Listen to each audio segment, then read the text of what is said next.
Voilà. Jésus, Jésus, Jésus.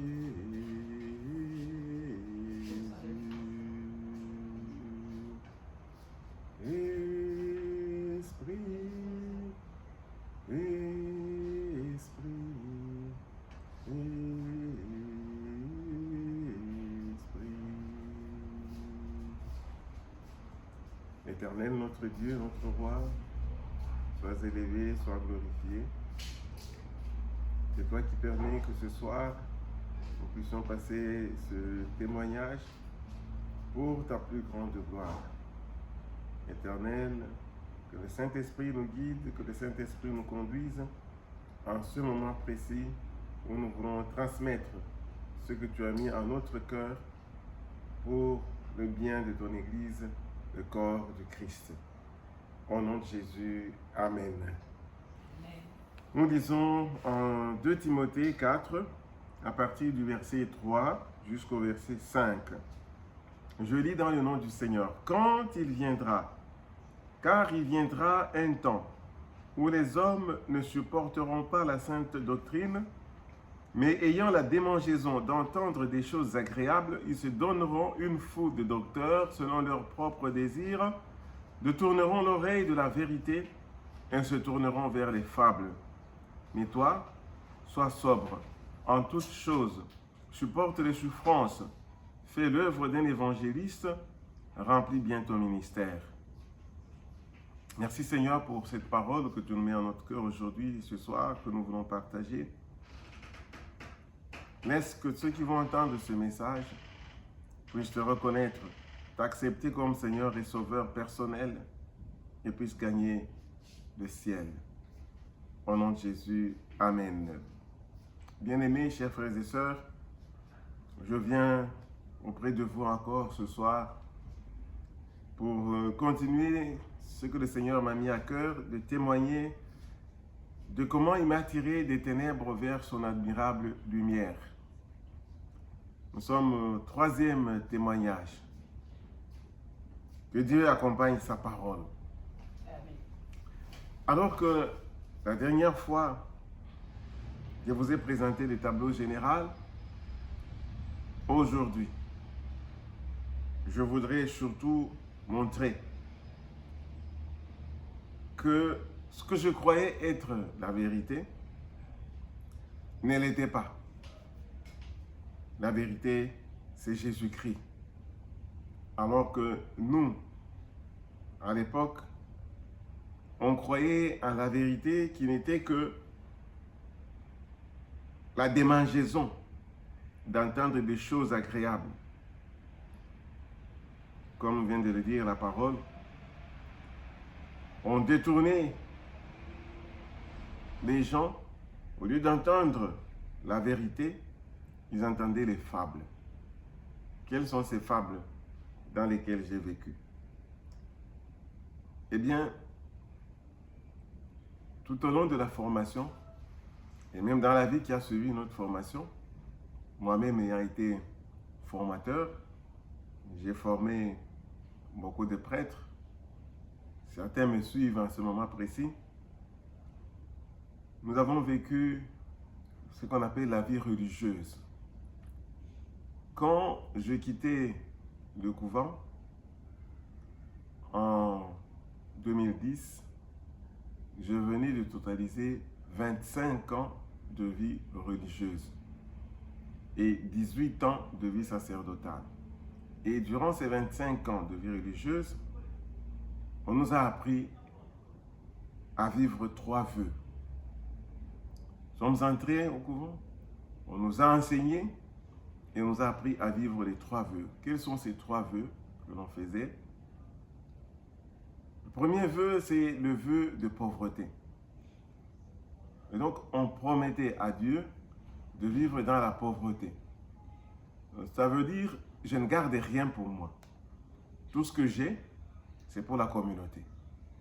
Ainsi, je suis professeur, mon salaire ne va pas dans ma poche, je ne l'envoie pas dans la famille.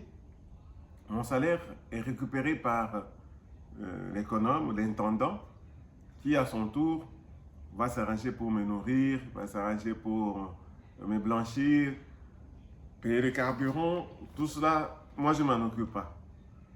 Ça, c'est mon vœu de pauvreté.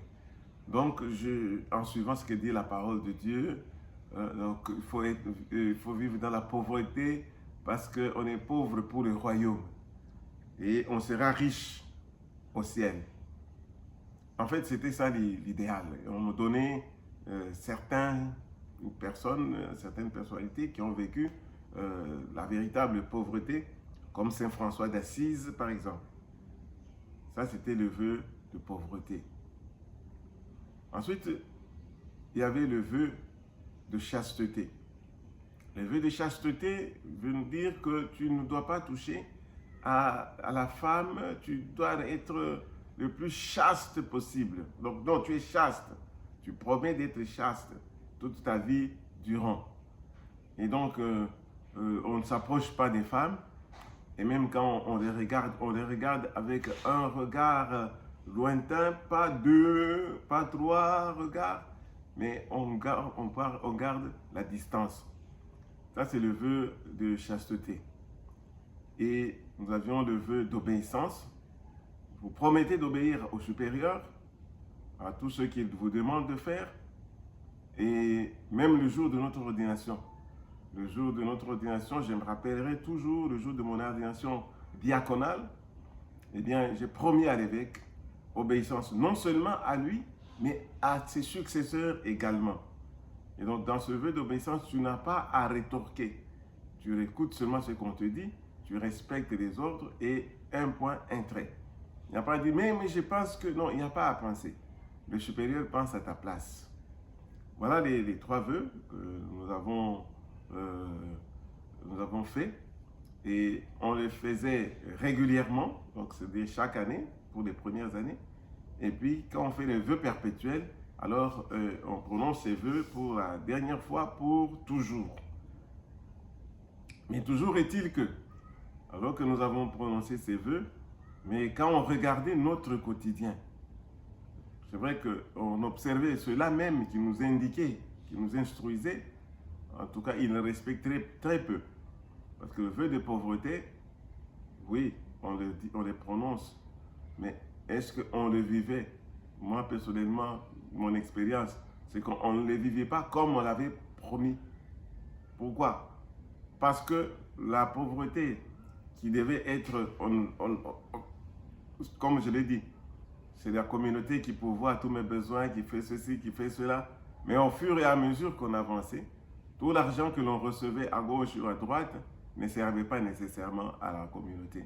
On s'en servait soi-même, on servait des personnes extérieures, ce qui nous permettait de vivre dans la débauche. C'est cet argent-là qu'on gagnait à gauche et à droite, parce que tu ne peux pas vivre dans la débauche sans argent. Le vœu de pauvreté, de chasteté, oui, c'est vrai, dans les premières années. Nous étions très sévères quand nous avons été ordonnés prêtres. Quand on voyait les aînés qui étaient dans la débauche, qui étaient dans la vie qui ne reflétait pas le vœu de chasteté, on les jugeait. On les jugeait vraiment. Mais après, nous sommes tombés nous-mêmes dans le même travers. Et ce qu'on a condamné hier, aujourd'hui, c'était notre vie de tous les jours. Donc, la femme qu'on regardait de loin, je me rappelle, quand nous étions au noviciat, on ne pouvait même pas toucher. Il y avait une distance canonique qui s'imposait, qu'on nous imposait. La distance canonique, c'est qu'il faut au moins 50 cm d'une femme spécialement. Mais même après, on remarquera qu'on insiste tellement sur le vœu de chasteté par rapport aux femmes, mais les autres qui vivaient dans l'homosexualité, qui étaient dans la pédophilie, là, on n'en parle pas. Là, on parle de faiblesse humaine. Mais quand c'est encore avec une femme, là, on dit non-respect de la pureté. Donc, il y avait comme une vie à double vitesse pour les uns et pour les autres. Ça, nous avons vécu ça dans le quotidien. Et malheureusement, nous croyons que nous étions, malgré tout cela, nous étions dans la vérité alors que nous étions dans la fausseté. Et je reviens au vœu d'obéissance. Là, au lieu de promettre d'obéir à Dieu, mais on promettait plutôt d'obéir à l'homme. à la personne de l'évêque, à la personne du supérieur, à qui on devait toute obéissance. Mais même là, c'était l'obéissance de façade en face de lui. Mais quand il n'est pas là, on fait comme on veut, on fait comme on peut. Voilà dans quelle ambiance nous avons vécu ces trois vœux qui constituaient, qui constituent d'ailleurs, pour la compréhension de cette religion dans laquelle nous étions, le socle même de la vie religieuse. Et donc ce socle-là, c'était un socle qui était déjà faussé au départ, parce qu'au centre, il devait y avoir, tout devait être tourné vers Jésus-Christ. Mais comme je viens de vous le montrer, tout était pratiquement centré sur les hommes, sur les efforts personnels, mais pas sur la personne de Jésus. Mais voilà, petit à petit, le Seigneur m'a ouvert les yeux. Ce n'est pas que je comprenais ainsi au départ. C'était normal.